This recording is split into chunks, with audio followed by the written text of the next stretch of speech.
Thank you. We're going to be ready to go in about 5 minutes. Everybody ready? Okay, gotcha.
Ten, 9, 8, 7, 6, 5. Good.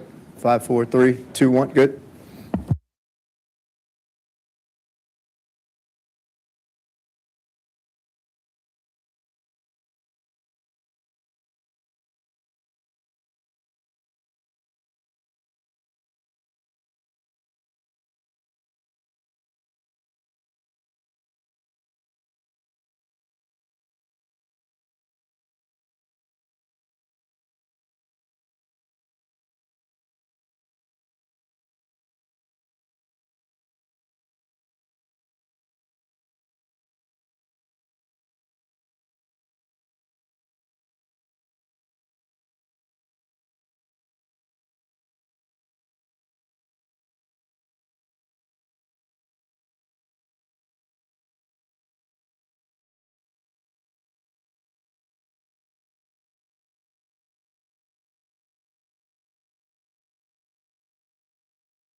Good morning, everybody. I'm Brian Fisher, manager of the Media Relations Division for the Prince George's County Police Department.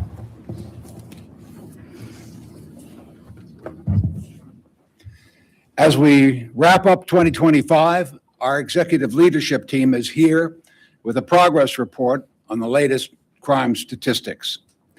We will also introduce you to the largest academy class in almost 10 years.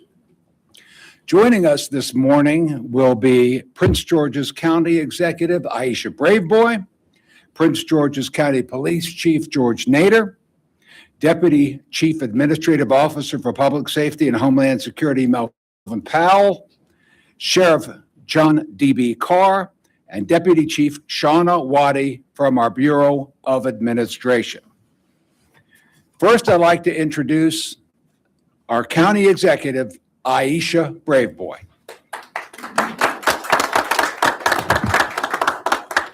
Good morning, everyone. This is a great day in Prince George's County, a day that we are elevating public safety here in our great county. The Police Chief will talk to you about the significant progress that we have collectively made in reducing crime in Prince George's County. And we are all very proud of the work that we have done together. And not just the Prince George's County Police Department, but also our sheriff's office. Our sheriff is with us today. You'll hear from him shortly. When we started out in this administration, we saw some concerning trends when it came to domestic violence and family violence. And we worked together to restore an MOU that allowed our sheriff's department to respond to domestic violence calls in some of our police districts that had a large volume of calls.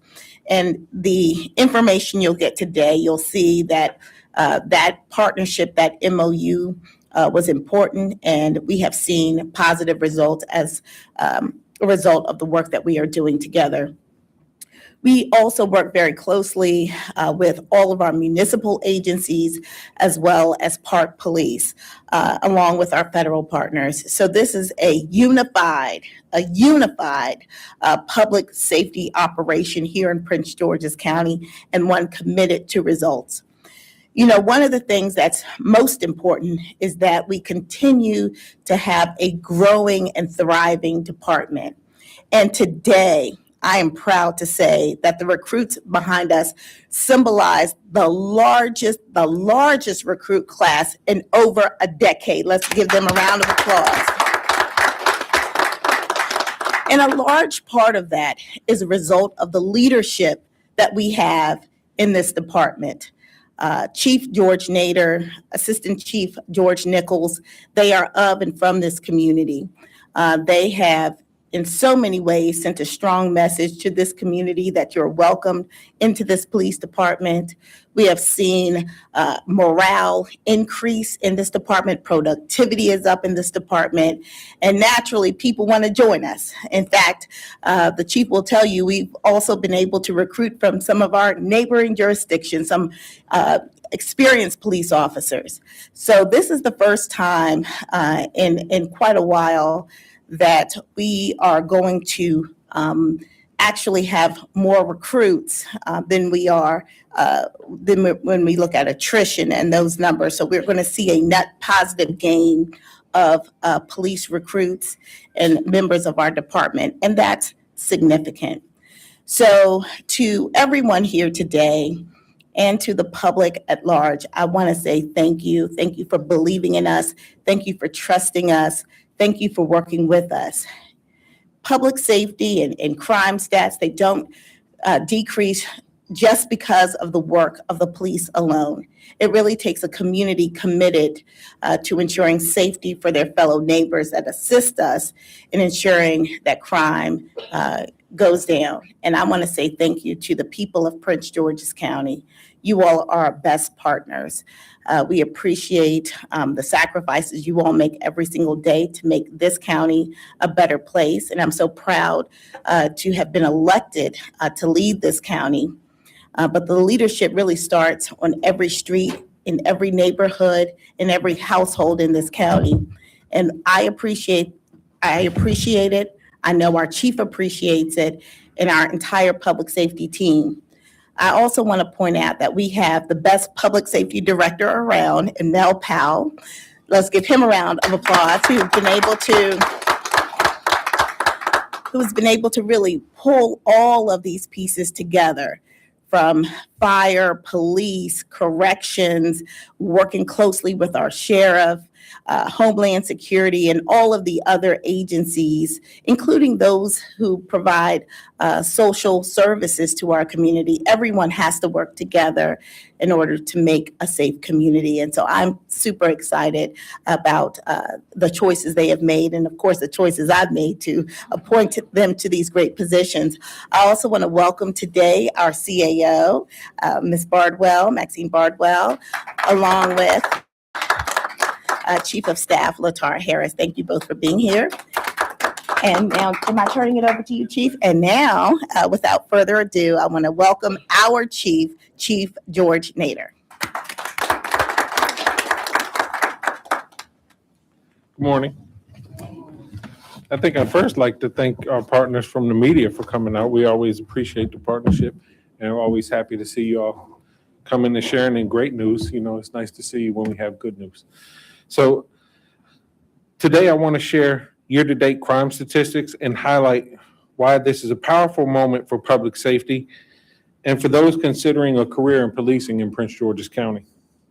While we recognize that even one crime is too many, especially violent crime, our thoughts are always with the families and the victims. The reality is this is what drives our commitment to work tirelessly and relentlessly to identify and locate people that would commit crimes in our communities, while also addressing underlying issues that we believe cause crime and disorder. Through strong partnerships across county government, our municipal and regional enforcement partners, and the community, we're seeing real results. Strategies such as problem-oriented policing, Blue Lights Night initiatives, enhanced domestic violence partnerships, and advanced analytics through our real-time crime center are making measurable differences. Year to date, overall crime is down 16%.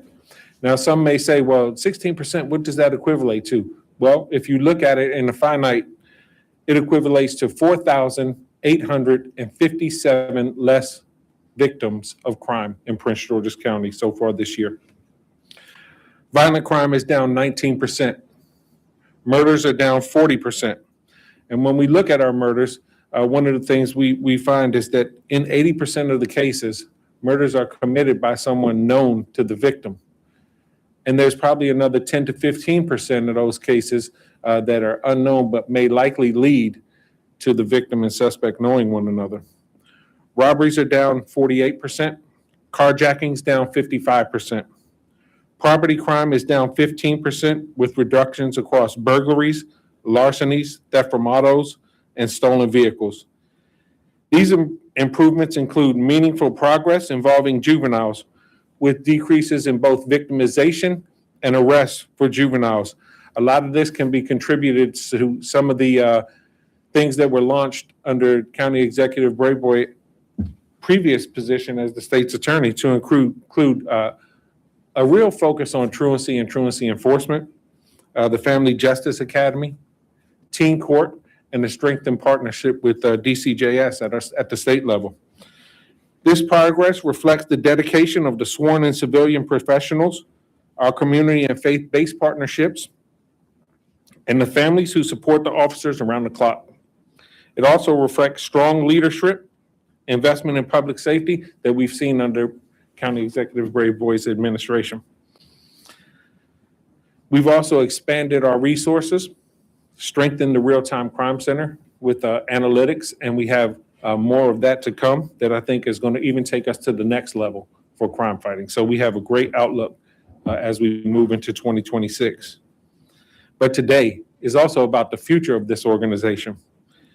As County Executive said, from 2017 to 2025, we had a deficit in hiring of police officers of 315.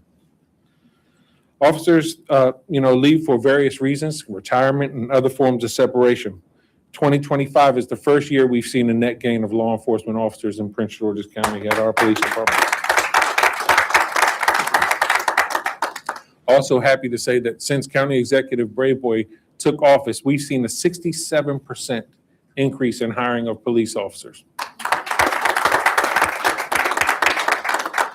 Now I would like to recognize behind me in the grays, our most graduated EPO class experienced police officers, session 154B, and the largest recruit class in 10 years. This includes 72 recruit officers, 55 of which are Prince George's County officers, 5 from the Office of Sheriff, and the Sheriff will talk about his members, but in total, 17 other law enforcement agencies from around 17 other law enforcement recruits from around Prince George's County that are going to serve our communities. This didn't happen by chance. We made recruiting our mission. We embraced bringing on new and recruiting more officers from within our community. And we challenged every member of this organization to get involved in the recruiting efforts and really make an investment in the future of this organization. We want to shape the next generation of police officers in Prince George's County. What this class represents is momentum. It represents opportunity, and it represents a department that's moving forward with a purpose. Today, anyone watching who feels the call to serve, this is your moment. If you want to make a real difference and work with cutting-edge technology, build meaningful relationships in our communities, and serve the community with value, partnership, and progress, we invite you to join us. The big thing I want people to know, and the county executive said, you have a place here in our police department. We want people to come and we want people to join our organization. So you have a place here. We would love for people to apply. We have done some things within our program that I'll talk about here that's make it more welcoming for folks. For the recruits, you're joining a department that's committed to excellence, accountability, and community trust. We thank you and your families, and we look forward to what you're going to do to help us accomplish great things together. Prince George's County is safer, stronger, and moving forward, and the future of this department has never been brighter. Session 155, thank you for answering the call.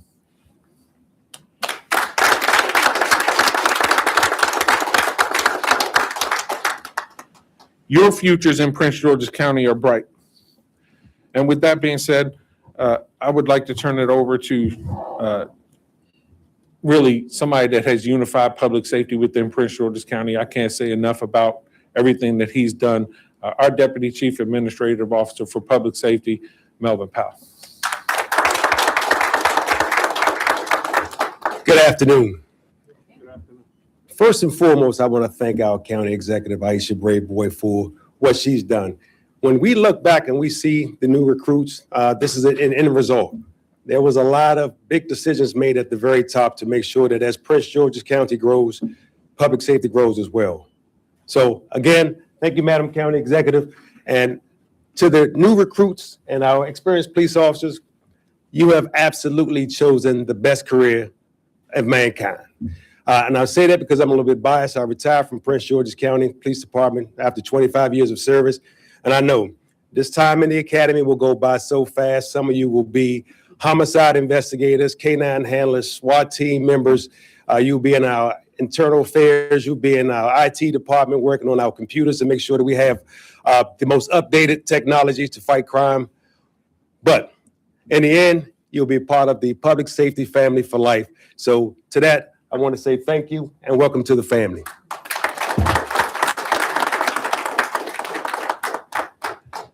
Next, I would like to introduce one of my strongest partners. We work together hand in hand, and I think he's never said no to me, and I've never said no to him. And that's what partnership is. Where we need help, his team steps up and they help, and we do the same. So none other than our sheriff, Sheriff John Carr. Good morning, all, and thank you, Chief Nader, for that introduction, and thank you, Madam County Executive Braveboy, for your leadership. What I can say is that this is a joyous occasion to actually have an academy class this large. As the chief said, many of those will be Prince George's County police officers, but one thing under the County Executive Braveboy's administration, everything has been about collective unity, about making sure that we work hand in hand together. So success for one agency is success for all. And that's one thing in public safety, whether you're with the Office of the Sheriff, the Prince George's County Police Department, or one of our municipal organizations, we all work hand in hand together. As Chief and as Madam County Exec made mention to domestic violence, one thing that we can see with our MOU and our partnership hand in hand together is that in the month of November, we have actually decreased our numbers in protective orders and peace orders. Many times I've come in front of the media, in front of our community, letting you know that we were averaging a little bit over 2,000 peace and protective orders a month. Last month alone, in the month of November, we had 1,000 protective orders and 422 peace orders, showing you that something and what we are doing as far as a partnership and working together with our courts, our Family Justice Center, and working as a force multiplier out in our community to be more proactive is working. Our citizens are getting the resources that they need. This academy class not only represents a change in public safety, but also represents a change in culture for every organization. This is something to where we want to build upon.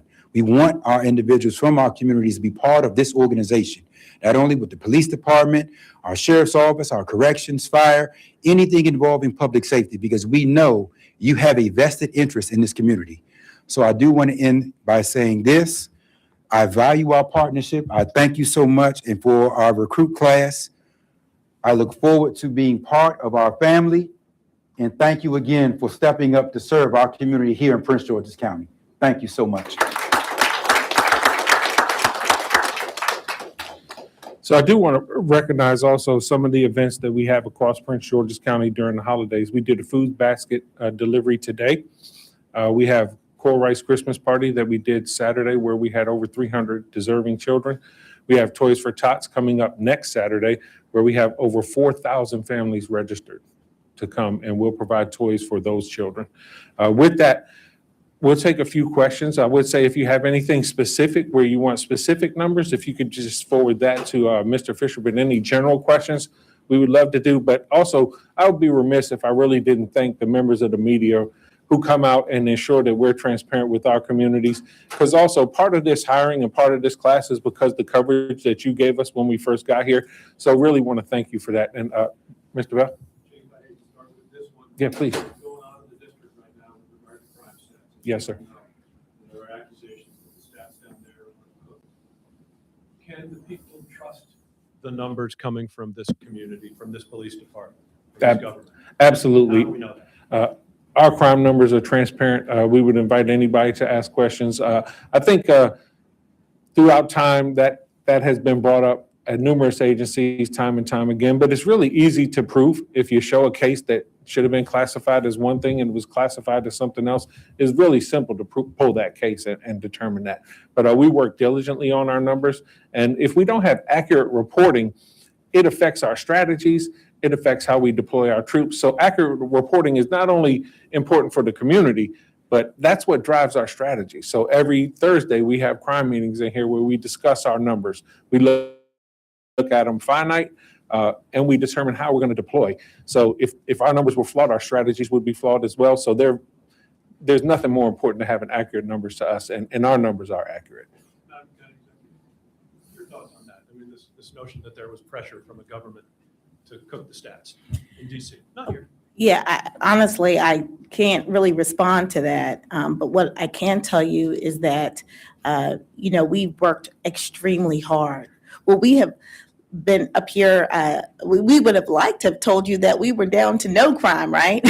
But what we are is, we operate with integrity. That's something that we have to do because crime affects people individually. And if we're up here trying to make ourselves look good as opposed to being accurate, then that does a disservice to the very people who are out there relying on us to employ the best public safety strategies that we can. So I'm very proud of the work that we have done collectively. Would I love to see even more reduction in crime across the board? Of course, because that would mean that there are fewer victims, or hopefully at some point, no victims at all.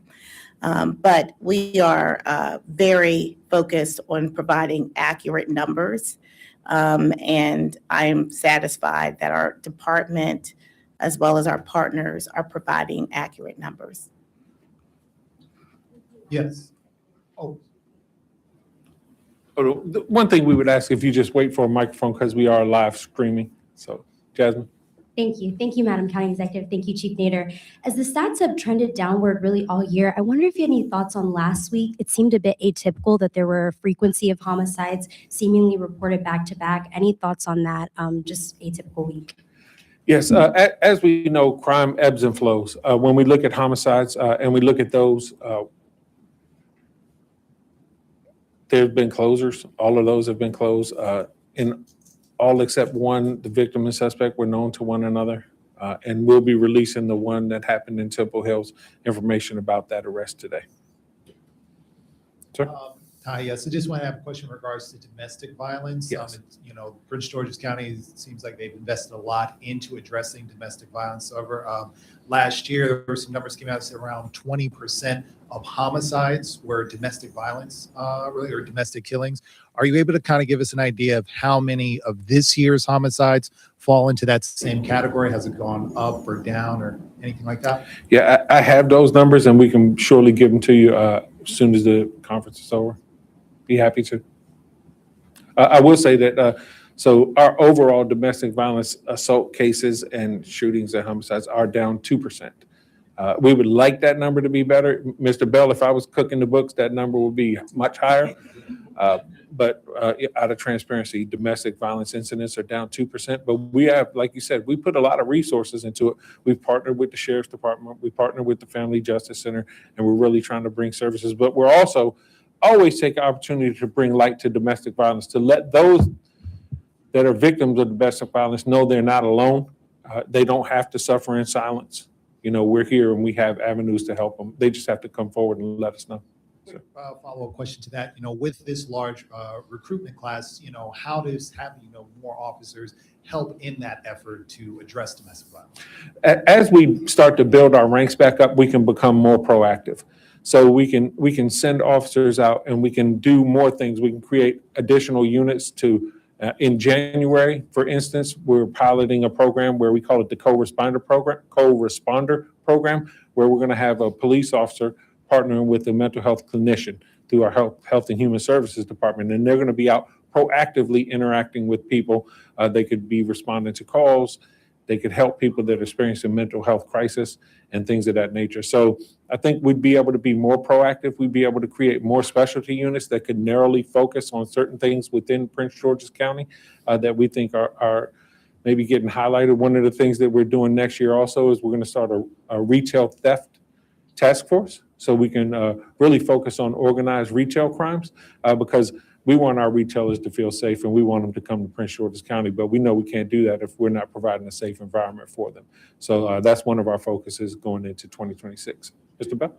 With regard to staffing, so it's the first net gain in quite some time. Yes. Where are you overall with So- officer shortage, staffing shortage? This current class brings us right over the 1,400 mark, but we're shooting for 1,728 is our number.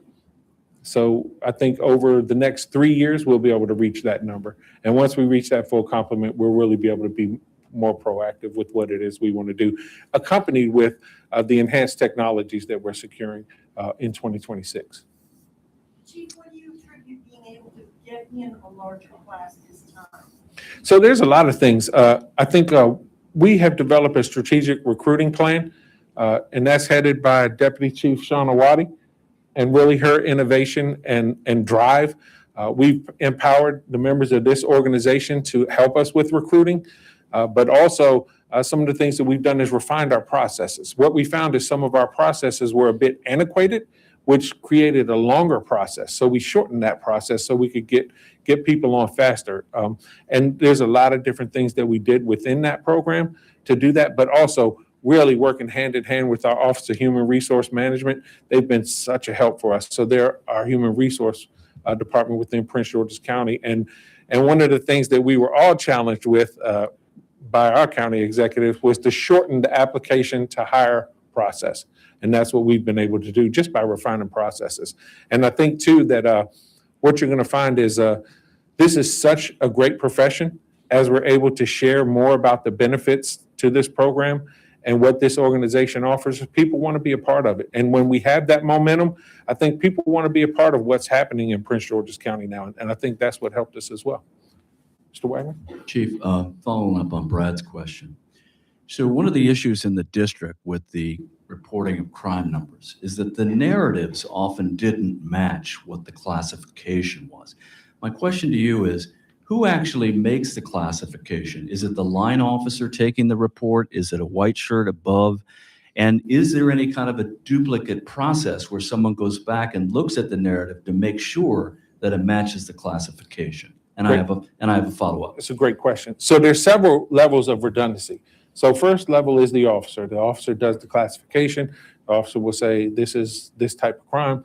A supervisor goes in, reviews it, signs off on the report, and then it goes to another unit that looks at it and ensures that that classification is proper. And that's how we move forward. Believe me, there's no pressure to change the classification. And that's why I said to Mr. Bell's question, it's very easy to determine if it's classified wrong when you read the report. Every crime has elements to it. And if those elements are in the report, then that's what the crime is. And that's how we do business here. What is your homicide closure rate? And is it a UCR rate or is it current year, the one that you would say? Our current year is 80%. Our UCR rate is over 100%. And if I could explain the difference, because everybody doesn't know. So the current rate is based off homicides that have occurred this year. UCR rate also includes homicides that have occurred in previous years, all the way back to some of the unresolved cases that we've been able to solve. So you say, how can you be over 100%? Well, we're pulling in crime stats from other years and closing that. And one thing I too will point out is when we say there's been a reduction in crimes involving juveniles, violent crimes, there's been a reduction in juvenile homicides as well. Last year there were 9. This year there were 5. All 5 of those cases are closed. Chief, can you tell me how many officers are in this current academy class? So if for Prince George's County Police, we have 55 officers. And then from the Sheriff's Department, there are 5, but the total non-Prince George's County police officers from law enforcement organizations within Prince George's County is 17. All right, we'll take one more. Mr. Bell, yes. What do you suppose is going on with juveniles? I actually talked to a kid who a week ago was plugged into a program by DJS. He brought a gun into school with another gun. And he said, we're just starting to, our attitudes have changed. Are you seeing any change at all with regard to the kids? Why do you suppose juvenile crime's going down? I think the partnership with DCJS, where now when a juvenile commits a violent crime, a lot of times they're held. They're not sent back out in the community to commit more crimes. So they're held. But during that process that they're held, we're able to bring services to them. So a lot of our youth, they experience tough times. Not everybody has the perfect household. So when we have the chance to intervene and get involved, I think that's what makes a big difference. Prince George's County Police Department, we have a variety of programs surrounding youth. Police Explorer involved in it. We're investing in our kids. The county executive is supporting us. The programs that she started at the state's attorney's office, I think are starting to bring fruition to Prince George's County. So we're supporting those continued programs. And, we ask every member of the community really to invest in youth because they're the future and they're what we all have to look forward to coming and taking over Prince George's County. So there's nothing more important than our kids. All right. Thank you all very much. Really appreciate your time.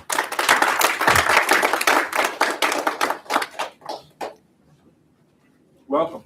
Congratulations. Look forward to getting to know you all on a more personal level. And thank you all for choosing Prince George's County. Thank you. Oh,